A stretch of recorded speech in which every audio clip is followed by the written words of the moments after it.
Okay, ladies.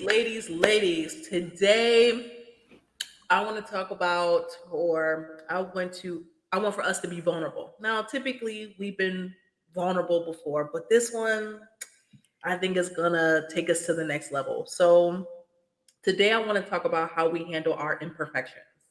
And the reason why this came up was because last night I attended a gala, a Black Excellence Gala to be Pacific. And before I went, I had been working on my skincare routine and there were still dark spots on my face. So I was like, ugh, I really don't like this. And then the dress that I ordered was a little a size, I probably could have went a size up, but I was so convinced of fitting in this medium because I've been really trying to lose weight and just been on my weight loss journey.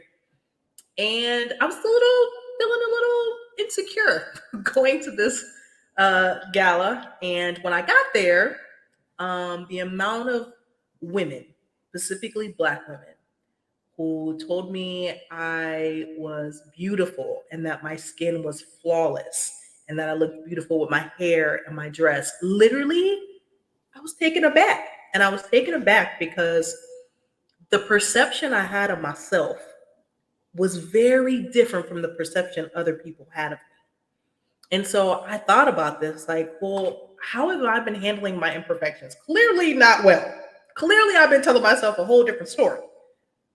So I was wondering how you guys handle your imperfections as a Black woman, and you know, what what do you think of yourselves when things come up that you don't necessarily like about your body or your face or hair? I can tell you what I do. Um, so within the last few years, or as of late, I've been listening to like a lot of positive music because there's been times, I mean, in the past where I've been called ugly or you know what I mean, black, and like taken some of that into adulthood. No matter how much deconstruction I do, it's still there. And so I do like affirmations, and so what I do is I do them with my girls, but like I'm kind of doing them for me too.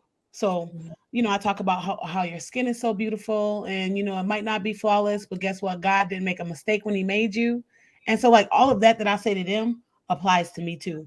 Yeah. Um, but there's times where I'm like, oh God, I look so fat in this, or I look so this, and, or, you know what I mean? Or, oh God, like earlier I was thinking, do I look like I got diabetes by the neck? Cause the, the way the camera, the way the light is hitting me. Literally, I was thinking that. Diabetes by the neck. Like, what the hell? We could be You being know, so your serious, and here she go. You know how your neck get dark when you like pre-diabetic. So the way the camera is and the way the light shines down, I was like, I wonder if I look pre-diabetic.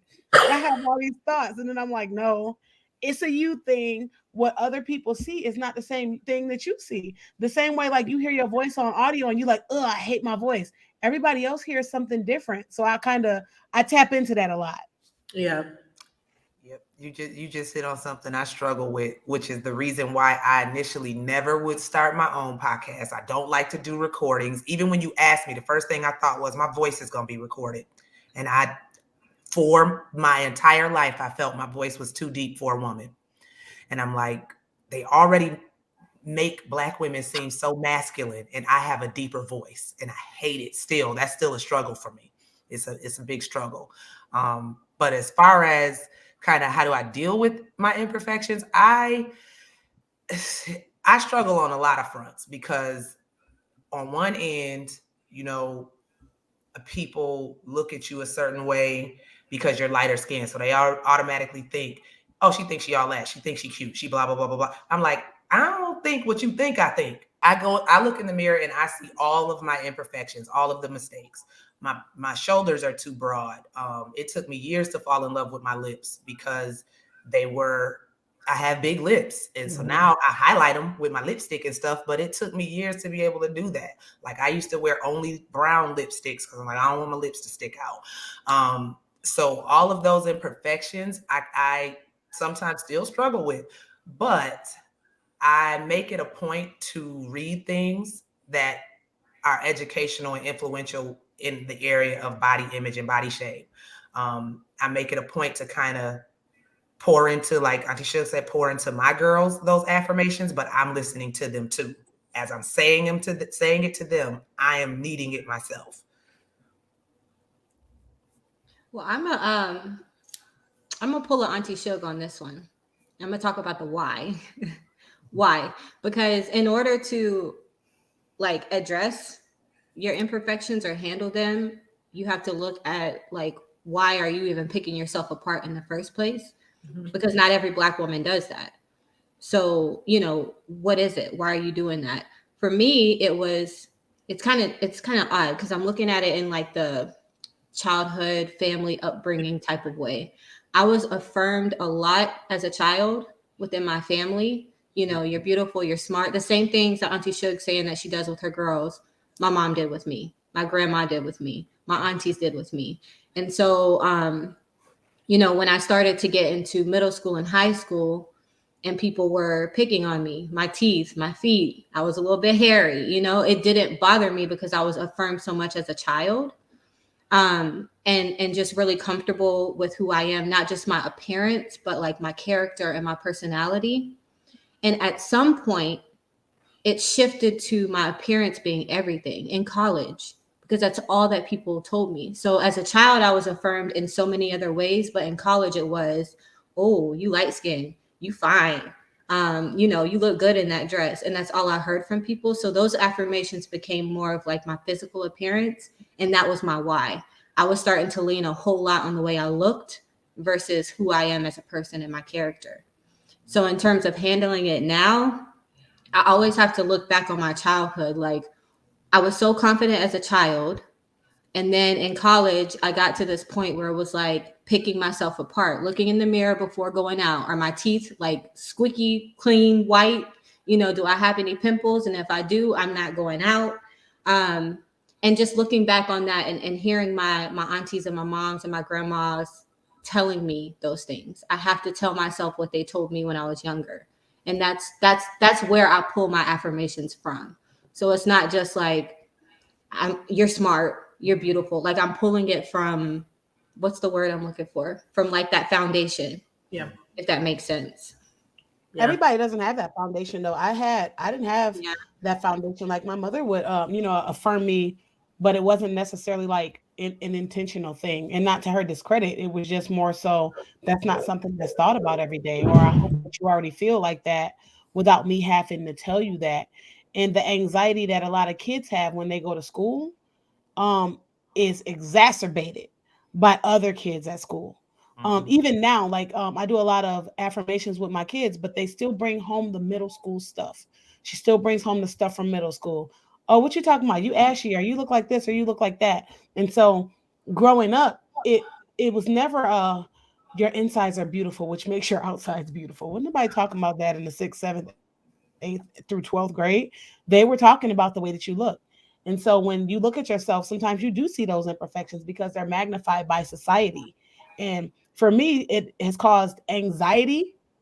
And what I did not know was some very low self-esteem over time, and just thinking, oh, I gotta settle with anybody. Does he think I'm cute? Okay, if he thinks I'm cute, then I'm good. Yeah. You know what I mean? And I've even had friends who best friends, right? Who were colorists. Oh, they said that they don't like you because you're too dark. You know what I mean? And that kind of stuff sticks with you, especially Yep. if you've heard that within your family or from anywhere else in society. It's big in my family. Colorism is in my family, alive and Yeah. well. Yep. Y'all said something about society.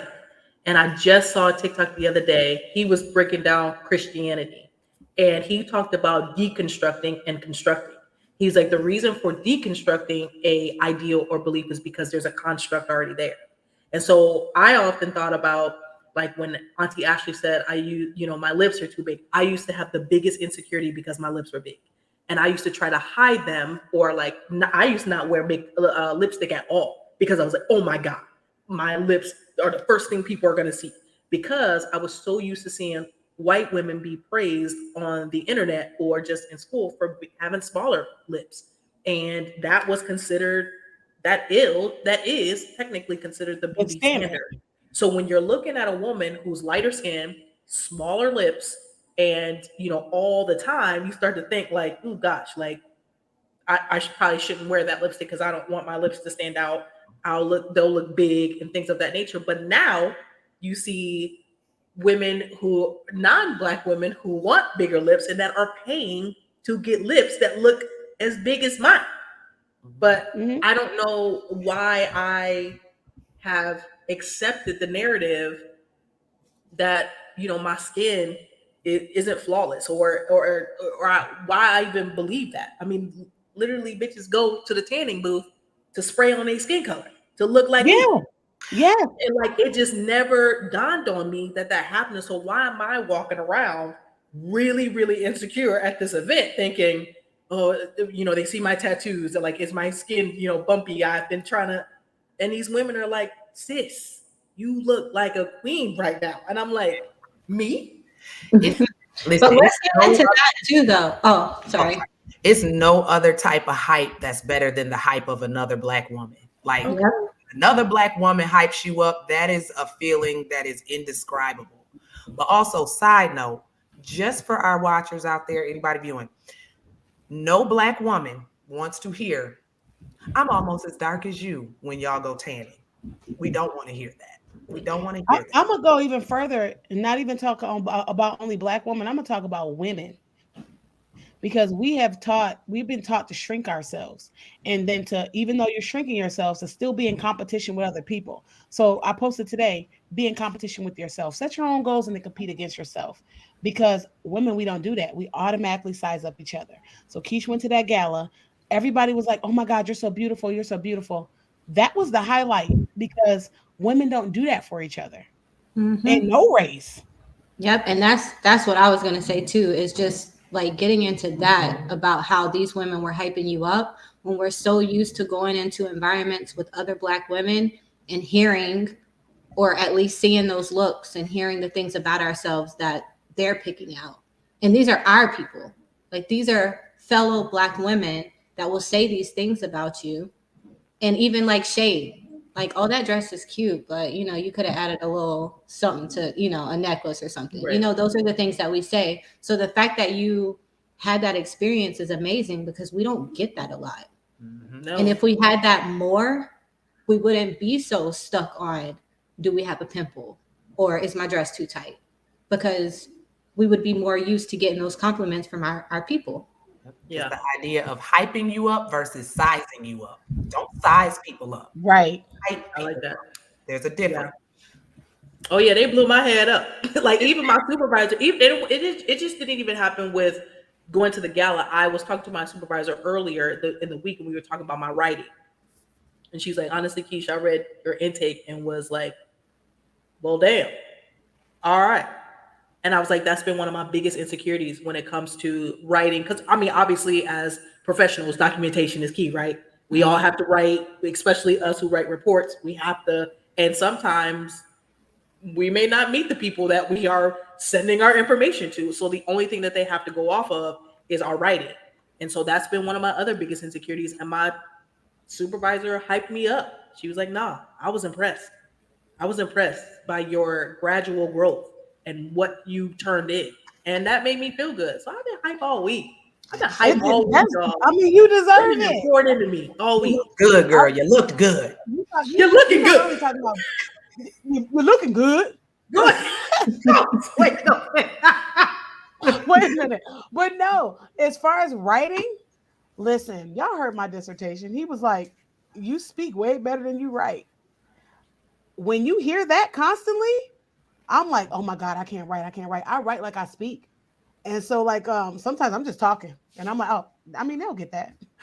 Not thinking that like talking is gonna be super different than somebody actually reading it.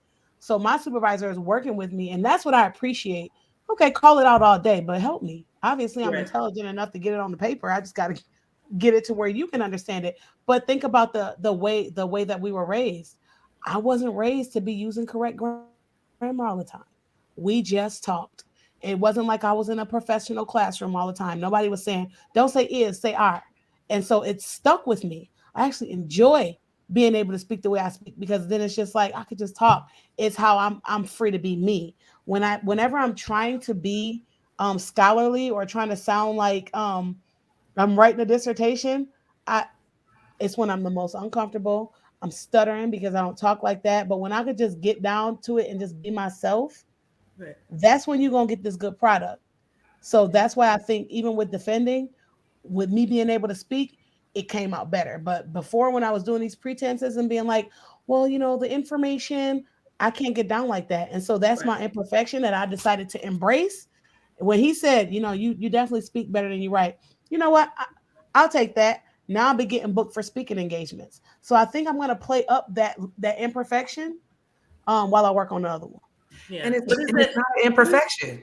I'm We about to say, but is that an imperfection versus a cultural, like we exactly. write this way because culturally white people have set the standard of what our English should look like, Yep. versus you are saying the same information but it's going to tell us a different way because we take in that information differently.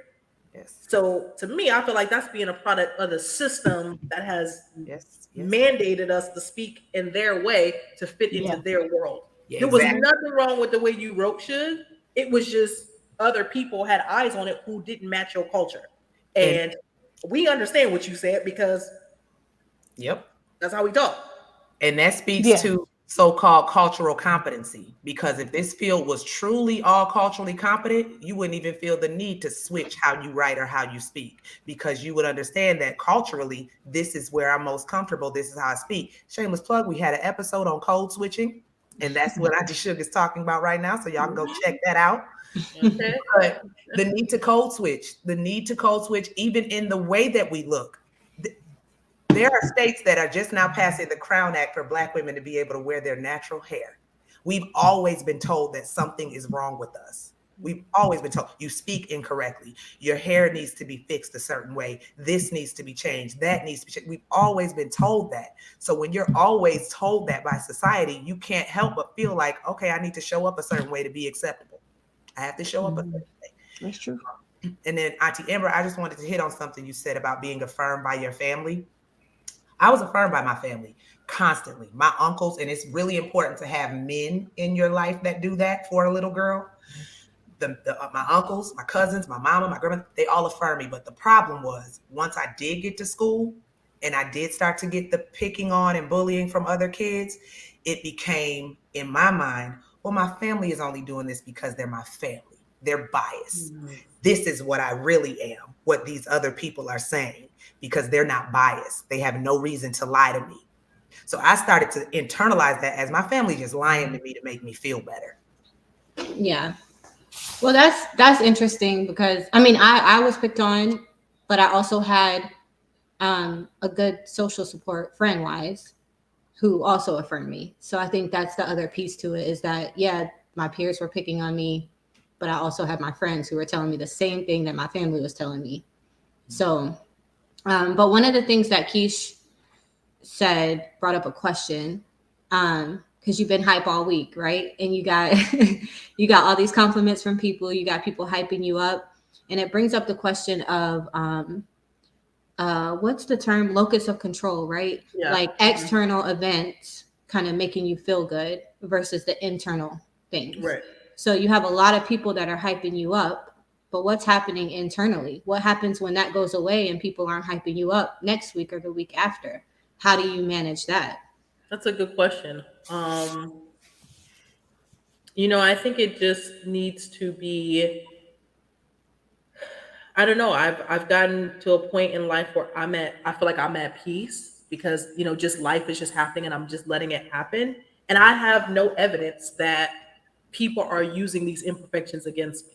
So there's those Mhm. distortions that I'm like, oh, I got spots on my face. Somebody's gonna see it. Well, ain't nobody pointed that out but me. Oh, I'm not the Yes. size that I want to be. Okay, well, ain't nobody point that out for me because trust and believe to the audience. Oh my God. A bitch gonna pull men that are heaviest weight and gonna pull men today. Okay, so no, I'm being dead serious. I have no evidence that a man don't want me. Not saying that that's any validation, but I don't. What I'm saying is I don't have evidence for any of these things. So it's just my own internal things I gotta fix and I gotta address as to why I'm taking on those things. And sometimes I also believe that we hold on to old things. Like I'm holding on to what old Keisha used to look like. Yeah, Mhm. I was running 2 hours a day in track, and yeah, I was a size 4 in high school. But I'm 36, so holding on to something that's not right here in the future also, or right here in the present, I believe is also the things that I'm battling up against. I'm comparing old me to new me, and it's just not reality. It's not connected. And I keep Mhm. asking myself, like, why don't I fit in this anymore? Why don't I? Well, you're 36 and your metabolism done went down, and your ass just went through a 4-year program, and you was sick, and you had all this depression and anxiety, girl. You ain't gonna be old future. You ain't gonna be her. So Well, Yes. this is like the perfect time to talk about like that technique, that cognitive technique. yeah, And I put it here on the screen. It's cognitive reframing. It's a technique to kind of help you identify whether your thoughts are actually rational or not. right. Right. So the thought challenging, what you're talking about is I have this thought, oh, I have a pimple, everybody's going to see it. And then you start searching for evidence, which is facts Right. against the thought or for the thought. And when you can't find any evidence that anybody has ever picked out a pimple, then that means your thought is irrational and you can keep it moving. So I just Right. wanted to just kind of elaborate on that a little bit because that is a really good technique to Nope. use for That's self-esteem, different things like I teach the teenagers and like the youth that I work with, like what else could it be? mhm.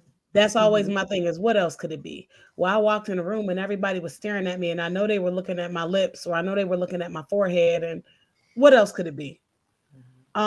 In school, in every other setting that we're in, even in graduate school, we just assume that everybody is focused on us. That's some pretty big self-focused attention. Is that everybody's looking at you and everybody's judging you. Honestly, other people have other things going on in their head. And so it can lead to cognitive distortions where you're just like, you know what? They're all looking at me and they all have these thoughts about me. Well, not everything is about you. So why would everybody be looking at you thinking a thing when everybody is probably working on their own internal locus of control? Right. Right. And see, me, I go from a I go from a womanist perspective of it about it. I'm trying to get you to embrace whatever you think is an imperfection. I'm trying to get you to embrace it, like Auntie Shug talked about earlier, because it's actually not. I have with most of my clients, primarily women who are working on any type of body image or body shame issues. I strongly recommend the book "The Body Is Not an Apology" by Sonia Renee Taylor. This is an amazing book. It teaches us how to give ourselves radical self-love, which is very different from self-esteem. It's not the same thing. So she really breaks down, where did your body shame come from? Who told you these things?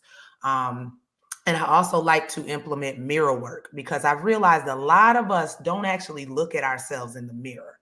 We get ready, we take a quick glance, but with mirror work, it's really working on the inner part of you, strip down, stand in the mirror. I tell my clients, when you get home, if you don't already have a full length mirror, get one. And I want you to strip bare, no clothes, and stand in front of that mirror and go over every inch of your body and I tell ain't me doing what you that. feel. See, the fact that you don't even want to do that is what comes up. Nope. No, thank you. Most Ain't It's doing true. it. women can't do that. This Yep. is And how you you know what, start to Amber? work. It's You know painful. what? It works. It's It painful and it's works. hard, but it works. You have to be able to do that to really look at yourself, because most women, when you ask them, tell me something you actually like about yourself. Don't tell me a flaw. What do you like physically? The two things they typically say, I got nice eyes, or I got pretty hair, or I like Damn, why was eyes the first thing that came eyes. to my mind? I can't stand you. Why are you reading me like this right now? Because you just read me. Because you just read me. So it's your turn. It's your turn. Like Monique said, your turn, your turn, your turn, your turn. Listen, that's the first Your thing we turn. say because it's simple. Our eyes, that's the window to the soul. It's like, I have beautiful eyes. But when you say, okay, go below your neck, tell me something you love about your body. It's hard. It is hard to look at yourself. But my thing is, when I work with women and I've done groups, like book therapy groups, I'm like, has your body not gotten you to this point in your life? Your body has sustained you. It's perfect because it's brought you here. I may Yeah. have to practice that myself because when I am, because I'm a nudist, child. I'll be around here just bugging Hey. naked. But Hey.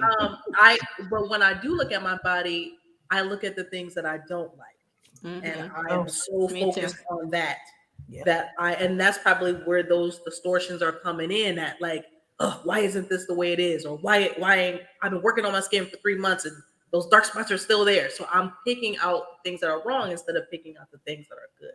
Yep. So when you consider societal standards and you consider, well, this is the standard, that can lead you to looking at yourself like, I'm not the standard. I'm not perfect. Even the idea of professionalism, that bothers me. But counteract that. Counteract that with figuring out why. Counteract that with affirming yourself.